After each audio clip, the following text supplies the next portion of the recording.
Welcome to our first video lesson. Today we're going to look at online class discussions. I'm going to teach you how to chat online, how to have a discussion online. It's something that you will probably need to know throughout high school and even into college or university. And the objective of this video is to help you to complete these discussions successfully. So the first thing we need to talk about is netiquette.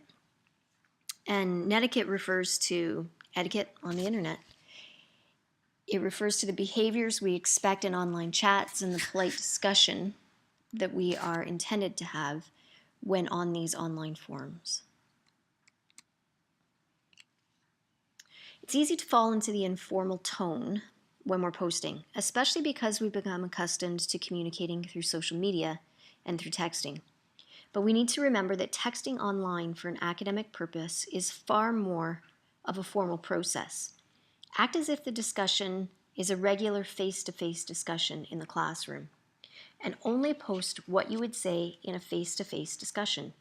Check your posts over before submitting them, and use complete sentences, not short forms. And of course, remember, you're not texting, so don't post like you are.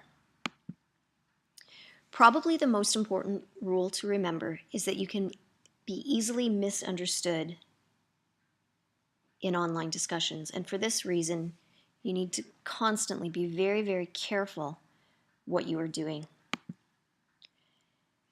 Another important rule, and this is a very, very important rule, is to respect others. And remember, we'll all make mistakes from time to time, and you need to forgive mistakes made by others.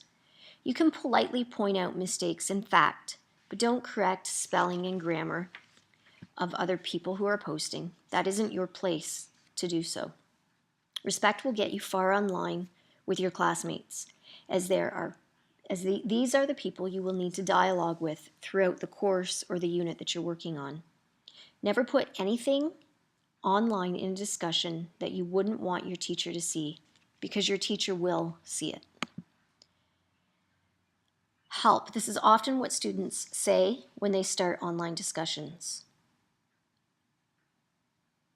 They say, I have no idea what to post. What do I do? Well, start by reading what your instructor is asking carefully. Be sure you understand the question or the instructions. Then go ahead and read some posts that others made. This will help you to recognize if you understand the question correctly. Good conversations aren't one-sided. This is really important to remember. Respond to one another and attempt to engage your peers.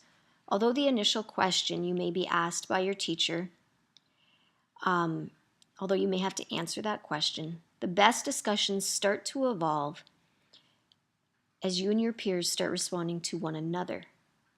Respond to posts that surprise you, make you think, give you a different perspective than your own. It can be difficult to convey tone in posts, so you are allowed to use emoticons in order to get that tone across. And most importantly, think, then post. Don't do it in the reverse order.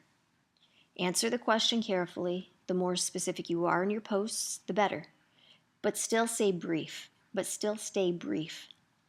You can always disagree with someone. Just be sure to disagree politely.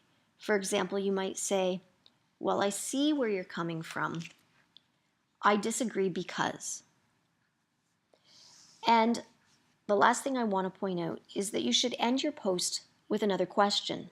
This keeps the conversation going and gives your peers something more to respond to, and that's important.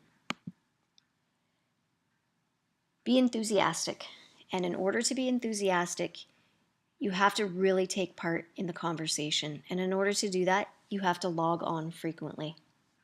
Please remember this. Your classmates will get online at different times from you. You need to get on often so you can see if anyone has responded to your post or started any new discussion threads. You are not doing your job if you log on once, make a post or two, and never go back to the discussion. So go ahead and try your first discussion. Be sure to look at the discussion rubric so you know what the expectations are.